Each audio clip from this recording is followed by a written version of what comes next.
The rise of the machines is just around the corner. Robot technology is moving into a whole new world. It is the stuff of science fiction. But should we fear the robot of the future? Or welcome innovation designed to make life easier for us all?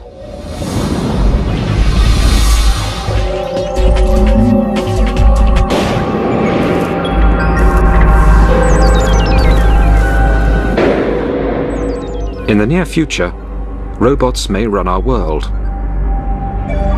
They could manage our cities, our money, even the details of our private lives. They don't have minds of their own, but could they? If they did, what would happen to us? We've seen it at the cinema. Man wiped out by creatures of his creation. For example, in the movie 2001, we had this beautiful spaceship with the state-of-the-art computer technology, and HAL was to carry out all commands given by humans. However, you know how humans are. We're messy. We give sloppy commands, and commands were given to the computer that logically could not be carried out.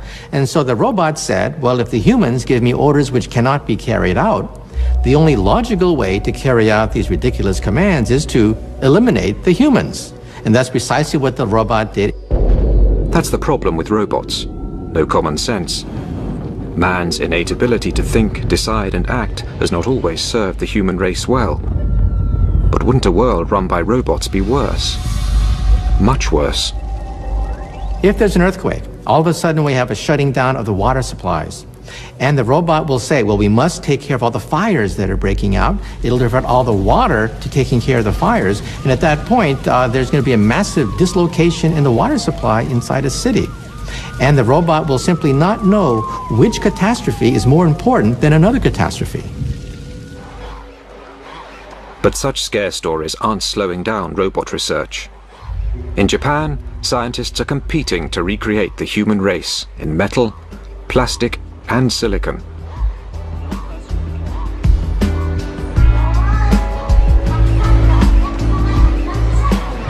This is Asimo, the first humanoid to walk out of the laboratory and into the real world. It's designed to look friendly, not the kind of robot who'd zap us with a laser.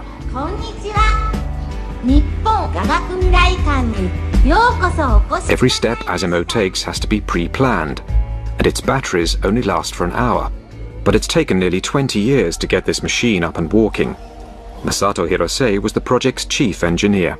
It's our dream to come up with a robot that could be useful in people's everyday lives. I am 46 now, and it would be nice if I could make Asimo into the kind of robot I could use myself in the next 10 years, by the time I'm 55. Asimo's predecessor started off as just a pair of legs. Even so, he was a top-secret project. Scientists didn't want anybody to see their progress or witness their failures. This robot, built in 1986, could only walk in a straight line and needed nearly 20 seconds to take a single step. Picking up the pace was a huge challenge. To walk upright, a person uses 200 muscles, all controlled by the human brain. For a top-heavy robot to walk on two legs, its computer has to perform a constant balancing act. No matter how many times we tried to do this, it always fell over. We refined it day by day, over and over again, and finally got the robot to walk. Engineers spent years monitoring human body movements and then programming their robots to recreate them. It took 4 years to get the speed up to 1 kilometer an hour. It took another 2 years to get the robot to cope with slopes and stairs. Finally, in 1993, there'd been enough progress to attach the legs to something that looked like a body. P1 was almost 2 meters tall and weighed 180 kilos, twice the average weight for a man that size. But its successor, P2, was much lighter and more compact. The first time I saw Honda P2, I was impressed and amazed. It was walking without wires. Everything was self-contained, onboard computers, onboard batteries. So it was impressive on that level, but also just because Honda was able to keep it a secret for 10 years. This is the latest model to emerge from the lab, and is a sign of what may one day be in our homes.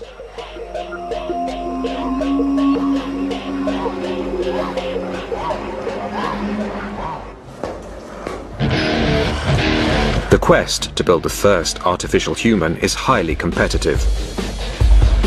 H7 is the result of a multi-million-dollar research project funded by the Japanese government. The objective? The creation of humanoid robots capable of performing complicated tasks, like playing football. Keeping your eye on the ball and kicking it with your feet may be child's play for humans, but it's a major advance for machines.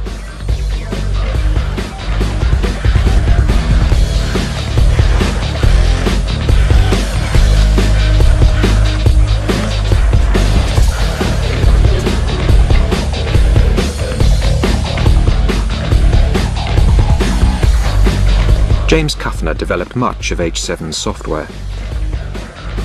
If I tell my daughter to go fetch my keys from the kitchen table, I don't have to tell her, move your left foot in front of the right foot, turn 90 degrees, and then enter the kitchen door. She can do that automatically, and we'd like to get robots to have that level of autonomy. H7 can track the ball with its eyes and make its own decisions about how to follow, catch, or kick it. But there are limits to what it can do of its own accord. H7 may have mastered football, but it's not so good at other sports. A whole new set of software is needed just to get H7 to pick up a bat. H7 doesn't find the bat by using its camera eyes. Instead, every movement is planned in advance and written into its software. H7 is no use if the bat is put in a different place. The most intelligent robot in the world still can't match the coordination and agility of a toddler.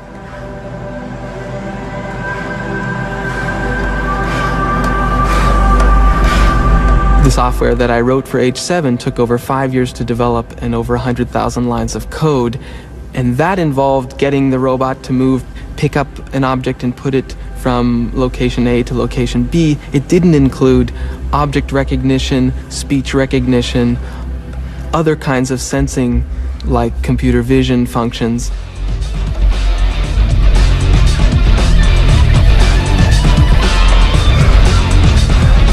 Robotics research has a history of constantly reinventing the wheel. Every time a new machine was developed, they had to write again from scratch the software to control it. So I really believe that we're not going to be able to make progress in robotics without some way to build upon the lessons learned. Despite the challenges, scientists are pushing forward the development of humanoids, believing there will soon be a need for them in the home and the workplace.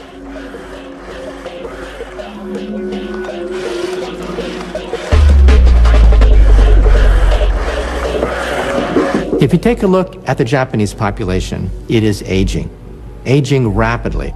Labor is extremely expensive.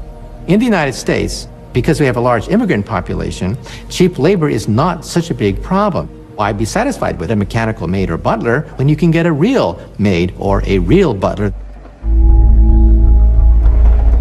But in Japan, mechanical servants have a bright future, and not just in the home. Which is why the Japanese government is funding the development of industrial robots. HRP-1 is a remote-controlled robot. In the future, versions of this robot could replace human workers on construction sites. HRP-2 is designed to help people with heavy manual work.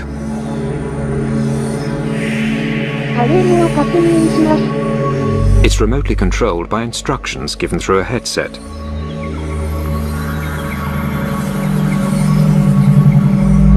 Creating a robotic workforce could be big business, a real boost to Japan's economy. But there are still a few snags to overcome.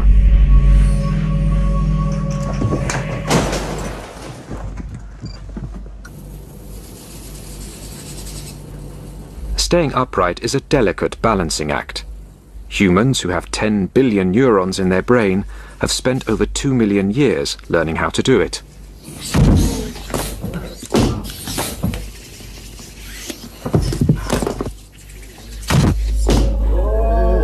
Morph 2 is a miniature humanoid, not always on its toes. Like a human, it can sense when it's off balance, but it's not always successful at compensating. But when it does manage to stay upright, its range of movement is impressive.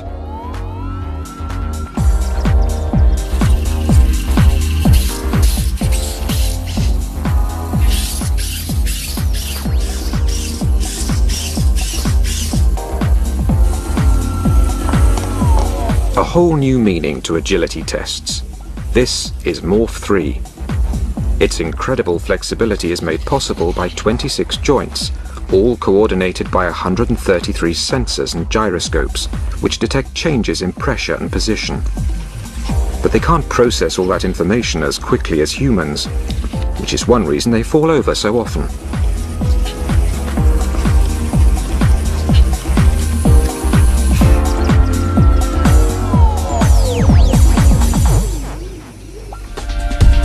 While humanoids are still being developed, other robots are already being put to work. PackBot is a robot designed to help the police or armed forces in dangerous operations. One of the classic situations for the PackBot is a situation where a bad guy has barricaded himself inside a building and a police force is outside looking to make an entry. And they have very little information about what is going on in that building. So the robot is designed to climb stairs, climb into that building, look around, essentially put eyes and ears inside that building, give an idea where the doors are, where the stairway is, where the bad guys are, how many bad guys there are, if there are good guys, and if the bad guys are still alive. PackBot can be controlled from almost a kilometer away. It's a versatile robot, equipped with cameras, microphones, infrared sensors and sonar. The satellite navigation system tells its operator where it is, as well as the role and pitch of the terrain. We're looking at adding chemical sensors, bomb detection sniffers, mine detection platforms. Basically any kind of sensor that you can come up with, we can incorporate on the back of the robot. PackBot is housed in an impact-resistant aluminium shell that can survive a 3-meter drop onto concrete at extreme temperatures.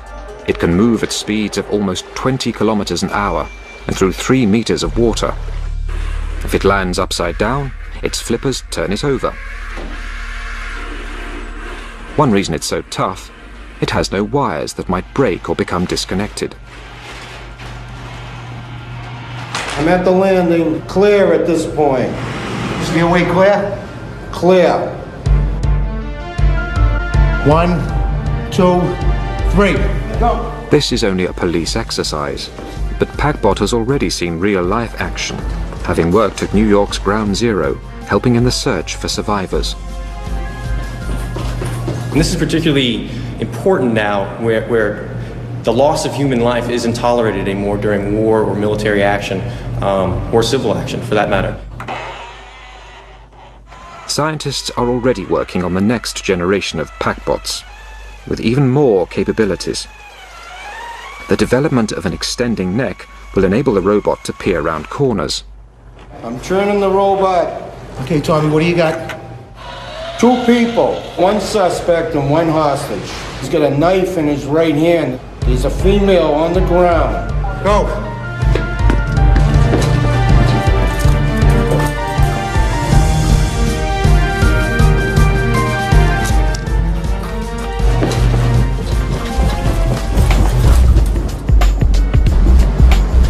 At the moment, PackBot works alone. But there are situations when it will be an advantage to have a whole team. This is becoming possible with new technology called Swarm. This group of little robots works cooperatively. At the moment, they are playing Follow My Leader. The inspiration for their software, the behavior of ants and bees. In nature, 20 million individuals, some of the larger societies of ants, all come together and work for a common goal. And they don't have cell phones, they don't have internet, they don't have GPS, but yet they're able to work together collectively and to do complex things like map their environment, form paths, carry food around, communicate information to their nest mates, things like that. So we're trying to get some of that intelligence into robots. Swarm bots can talk to each other without human control. Follow My Leader makes communication easy, especially underground where radio links don't work. The swarm can pass messages through each other until they reach the surface. One robot can say, I need 5 robots to follow me, and 5 robots will run and compete to be the 5 that get to follow, and they'll follow this robot in like a train. If one of the robots fails, maybe its motor dies, or maybe it gets caught in a crevice, the world is very difficult. It doesn't matter, because another robot can just jump in and take its place. Teamwork means the swarm can spread out at speed, covering a wide area quickly. The robots can create an up-to-the-minute moving map of the disaster area. So, for example, you could put a lot of swarm members into a burning building, and they could spread out. And they could all have sensors that say where the hot spots are, where the smoke density is, where people might be found. So you've got this map that's growing very quickly. One robot wandering around could never do that. Ultimately, the goal is to construct thousands of swarm robots, clever enough to take on intricate tasks in difficult environments, such as searching for landmines, rummaging through rubble in the aftermath of an earthquake, or even exploring forbidden planets, like Mars.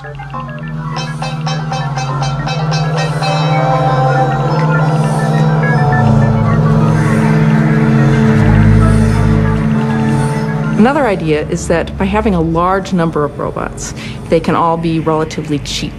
It's not so important if one of them breaks. So now, if you wanted to have a mission on Mars, for example, imagine dropping 1,000 robots. It doesn't matter if 80% of them fail when they're dropped. There's still 20% down there that are running around collecting information. Whereas if you just had one very expensive robot and it broke, the mission has failed. And with these uncomplaining automatons doing the dirty work, there's no risk to human life. Robots can withstand the stresses, the strain, the radiation, the deprivation that exists in outer space. They don't complain, they don't require life support, and they don't have to come back. But space research will have job opportunities for bigger robots too.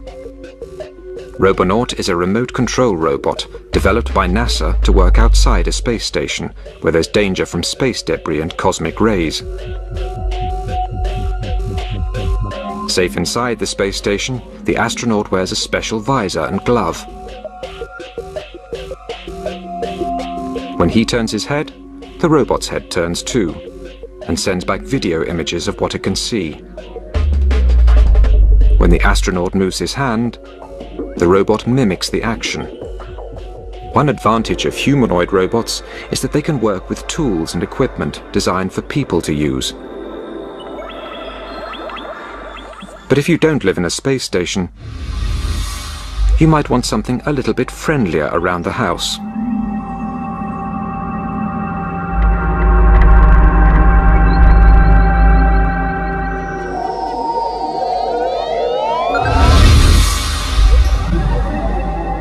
How about a robot that could greet you at the door?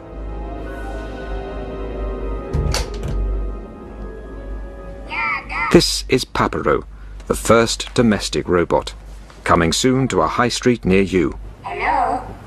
調子はどう? I'm fine, thank you. Yappo. Papero stands for Partner Personal Robot. It's a PC on wheels.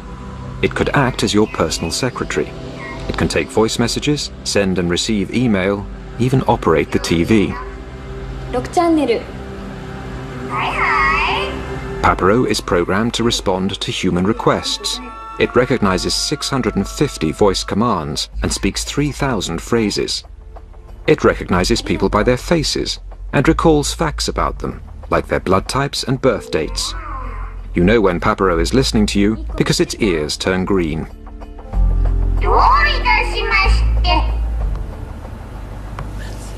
Papero can easily be linked to the internet or telephone. This means that humans can check what's happening at home when they're away. For example, if you can't remember whether you turned off the gas cooker, you can use Papero to see pictures inside your house. You can also check on your pets at home. And because Papero is compact and on wheels, it's very stable. It won't crush small children or trip over pets, and if it does bump into something, it's unlikely to do any damage. Papero likes to be stroked. This tells it that you're pleased, and it remembers its good behavior for future occasions. And if you need a dancing partner, Papero is definitely for you.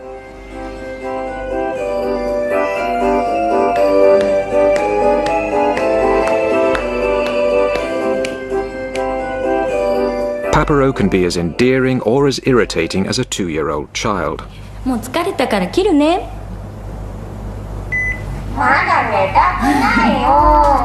But it has one great advantage over any toddler.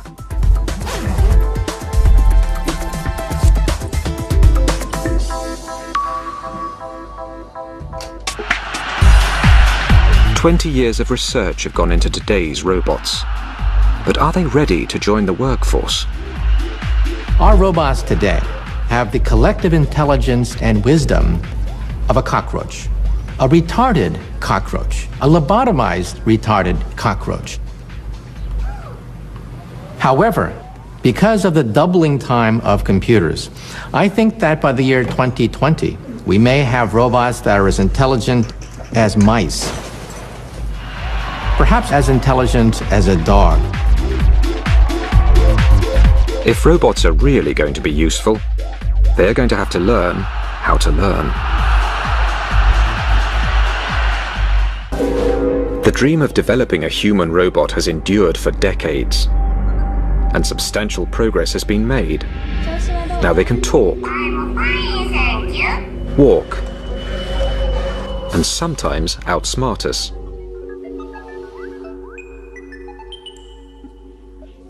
Playing chess against a grandmaster demands intellectual skill.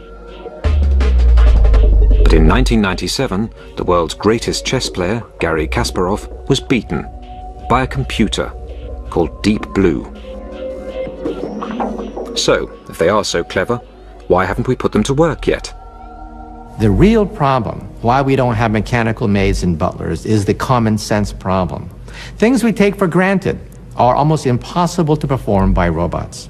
We know that water is wet. We know that strings can pull, strings cannot push. We know that when you die, you don't come back the next day. It would take experts centuries to program a robot to have the common sense of a 2-year-old.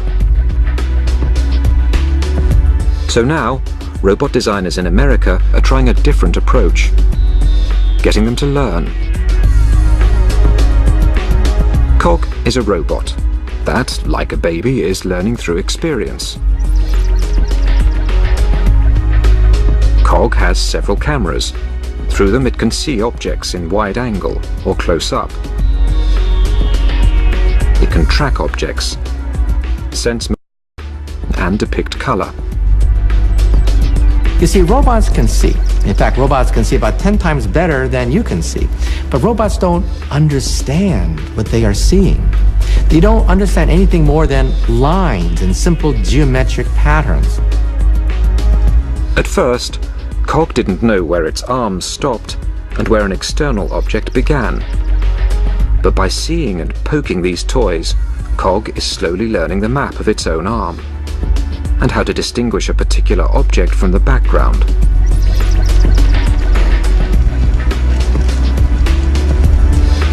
Cog now knows that cars move forwards or backwards, not sideways. So, even when the car is placed in a different direction, Cog hits it from the front or back. If robots can learn from experience, they won't have to be programmed for every task. But this initiative is still labor-intensive. We'd like to be able to take that robot of the future and show it, here's how to do the ironing. You know, you fold it this way, you do that, and that's how to iron. You do it now. We'd like the robot to understand that, be able to map it to its own body and do the task.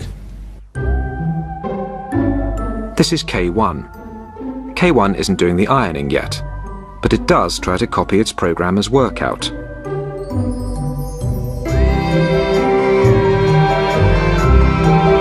Judging by this performance, no one is going to let it loose on the ironing for some time.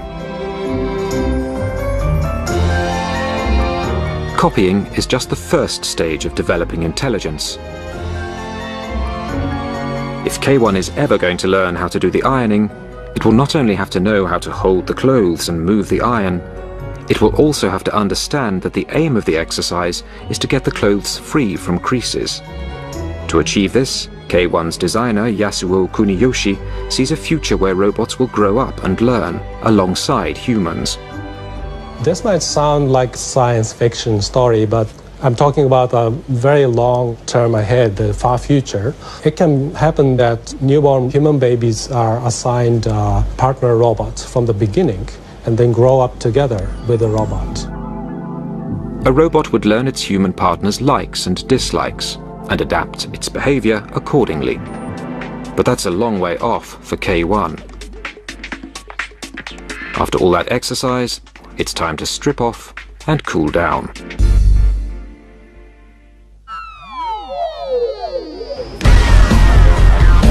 Here. Okay, you go, dude. Now you're playing. Darren Bentivegna is teaching DB to play air hockey.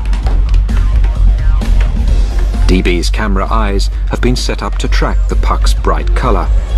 So far, so good. As long as the lighting conditions don't change. Now you know how to play it. Alright, getting a little better. But to play the game, DB not only needs to see the puck, but to predict where it will be a few seconds later. That's my score.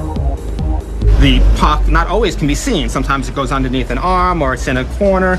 So when this happens, DB cannot see the puck anymore. So it's almost as if you were to play air hockey and somebody was always to do this to you. So you're trying to predict, and then all of a sudden somebody covers your eyes, and then they take your hands away, and now the environment has changed. Yeah, okay, now hogging the puck now. Give it up. Once DB has learned how to keep an eye on the puck, it then needs reasoning skills to decide its strategy.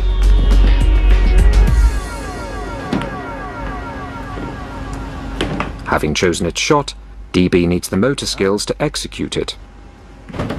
And all these seeing, reasoning and action skills need to happen instantly.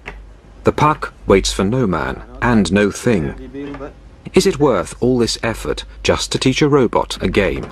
Through verbal communication, you could tell DB or teach DB new skills as you would teach a person. So, for example, if you wanted to have DB do ironing in your home, you would have DB in the location and you would tell DB, watch DB, this is how we iron. We take the iron, we move it across the clothes, and we look for the wrinkles and we make sure we don't burn. And it would know about all these items through these communications and little by little build up more and more skills. One day you'll be able to play as good as this. Well, I'm hoping you'll be able to play better. But it's very important that, of course, that you teach your robot well and that it learns well, because you can have things as your robot trying to cook your dog or burn your clothes or break your dishes, and of course this is not what we want. If robots could learn and repeat tasks just by watching, they could become invaluable in the workplace. Other developers are taking the concept of a human robot one step further. They hope to produce a robot that not only copies our movements, but also our emotions and facial expressions. Fumio Hara directs the Faced Robot program at Tokyo's Science University. The easiest expression to replicate is excitement. The corners of the mouth move up and the eyes go down slightly.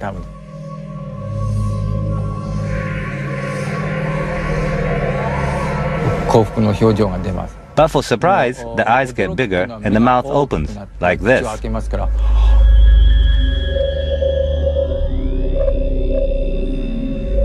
And for fear, you're scared. Everything tightens up, and the eyes are slightly bigger, and the mouth horizontal.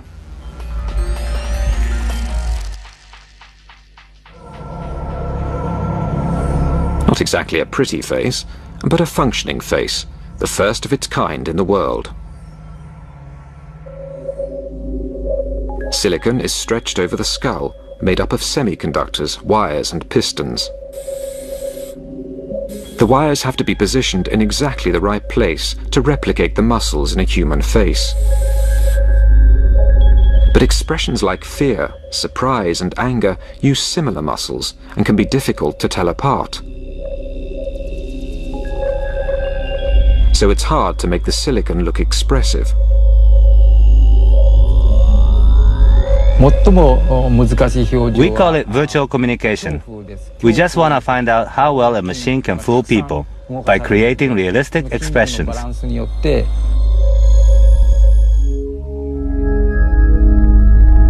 Hara believes that a great deal of communication is through facial expression alone. To communicate effectively with humans, robots will need to express feelings we can understand. With the help of tiny video cameras mounted behind the eyeballs, this robot can already read human faces and copy what it sees. It's programmed to recognize and recreate 6 emotions. But Hara wants to give the face a voice so the robot can not only look angry, but sound angry.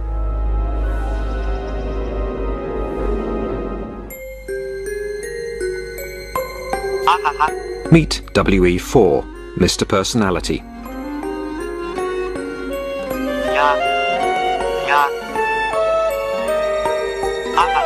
It really seems to enjoy tracking a red ball and doesn't like being ignored.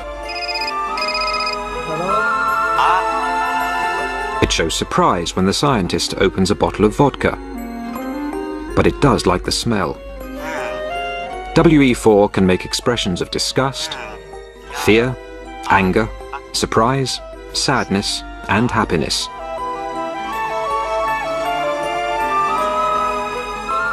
Once a robot can express these reactions spontaneously, it will be well on the way to having a personality.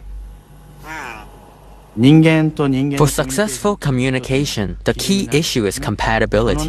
2 incompatible people are not likely to become lovers or marry each other. The next step is to make each individual robot's personality harmonize with individual people.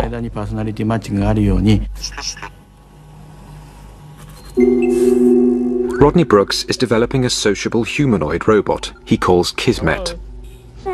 Do you want to talk to me today? What do you think? I'm too close? What if I get this close to you? What do you think? Right now, Kismet is modeling a very young infant who doesn't really have language. So it babbles and does turn-taking, as you can do with a young infant, back and forth. But there's not too many words that it understands, and it can mimic a little bit, and we're having it learn about simple objects by talking to it. Can you see me? Yes. No, that's a bright light, isn't it? You're much more interested in the bright lights than my face today. Come over here.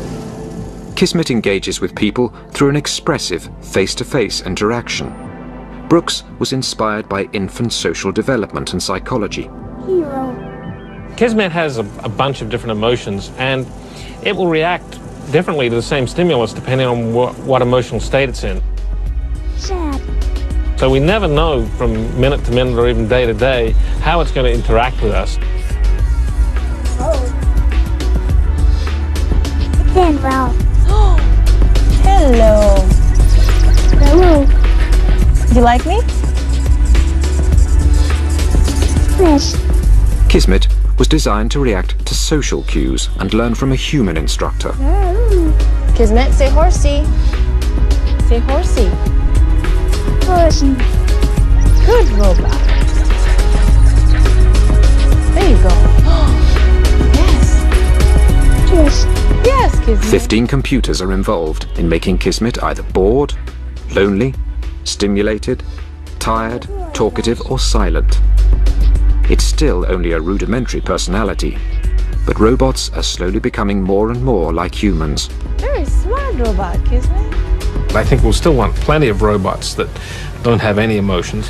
My refrigerator works 24 hours a day, 7 days a week, and I don't want to feel sorry for it having to work so hard. But I think there may be some roles for emotions in robots that we want to interact with on an everyday basis, because it's a very intuitive way of us understanding what's going on. Robots are already in the workplace, and they may soon be in our homes. But what about more intimate, life-changing involvement?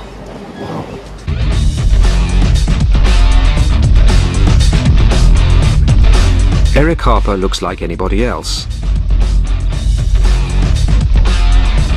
But one part of his body is completely robotic. 9 years ago, Eric lost his right arm in a printing press accident.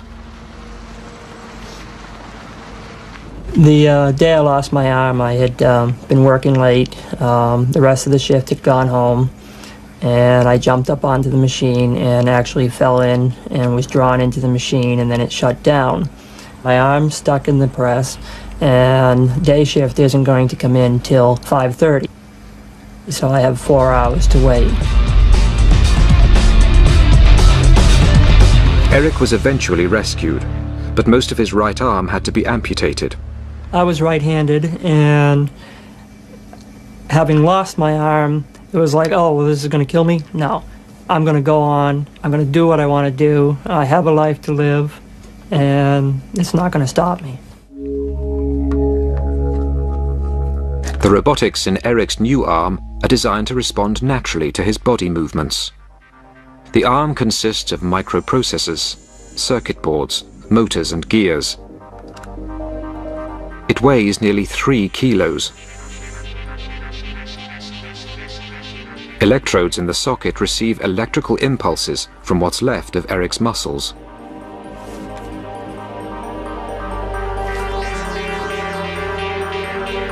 A valve seals the vacuum inside his false arm, helping to keep it in place. A computer reads the electrical impulses from Eric's back muscles and bends his robotic elbow, raising his forearm.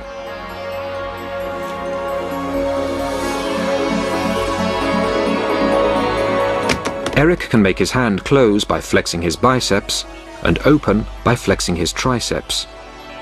Like all robots, we have to run on battery power, and I have to pop out a battery on the bottom just like this, and then get a new battery and put it back. Occasionally I'll get caught and I'll just run out of energy.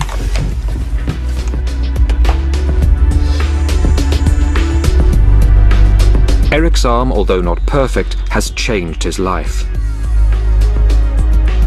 So will this technology one day be able to improve our brains as well as our bodies?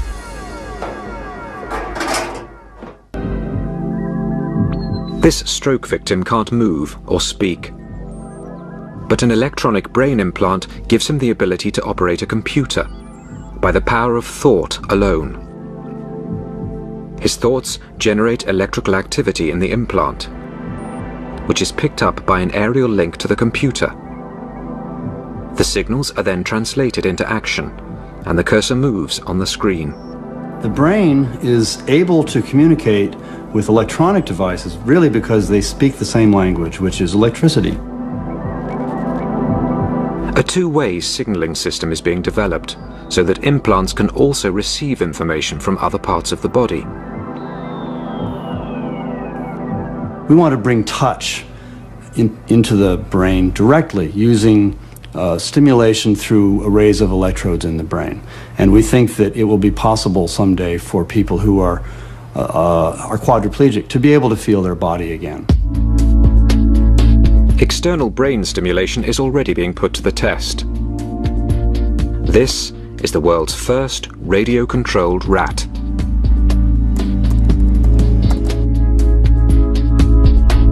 I didn't set out to make Jihad Ninja rats. What we wanted to do was an experiment that gave us a sense about how well animals understand signals that come directly into their brain. Rats have poor eyesight. They use their whiskers to find their way around in the dark. 3 electrical probes, each the thickness of a single hair, were implanted in the part of the rat's brain that picks up signals from its whiskers. The operator can direct the rat by typing commands into the computer. In one way, you could compare the system to a child's remote-controlled car. An operator stands with a laptop and sends out key signals.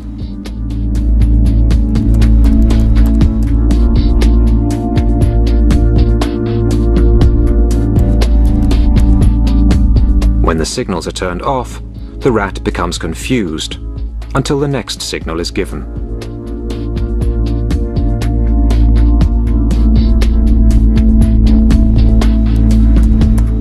Dr. Talwar believes his remote-controlled rats could be very useful.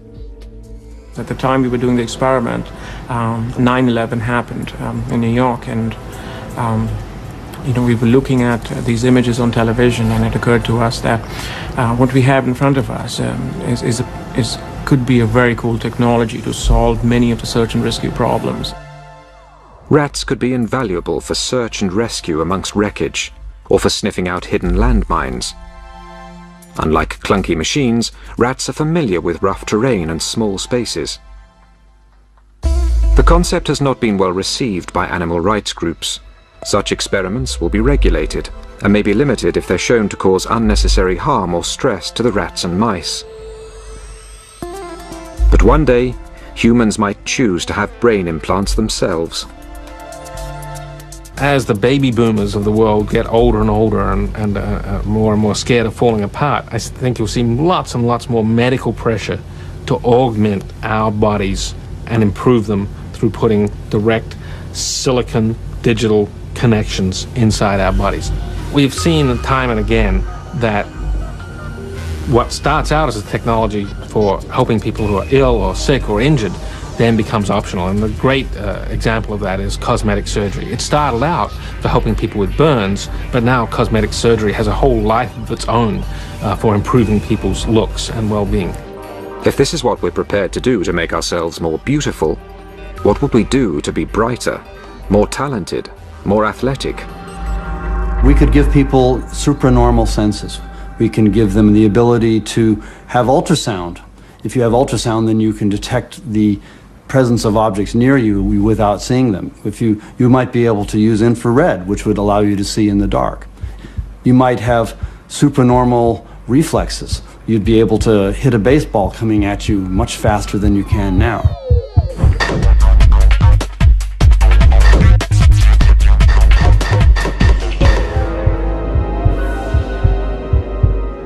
Once you have that, it's not very far to getting a wireless internet connection inside our head. So I fully expect 20 to 25 years from now, a lot of us, our grandchildren especially, will be walking around with wireless internet connections. And there will be robotic devices throughout our environment. Millions of chips will be embedded in our furniture, utensils and clothing. Like in a Disney movie, we'll talk to tea kettles and teacups, and we'll talk to our furniture. And instead of having a robot doctor, our robot doctor could very well be our clothing, for example, with chips in it.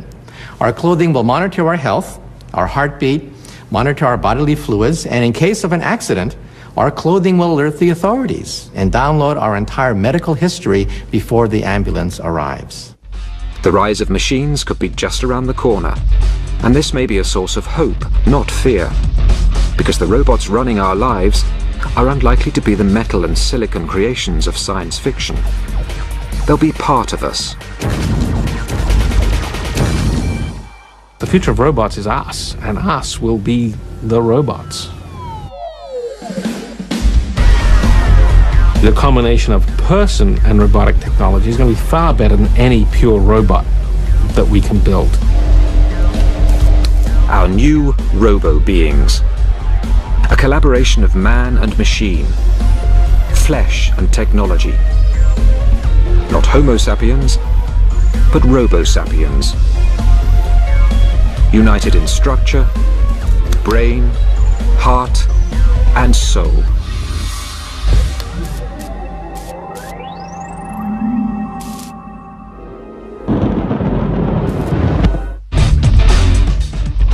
Next tonight, there's a terrifying game of cat and mouse off the coast of Bermuda when American and Soviet subs collided. Nuclear sharks after the break.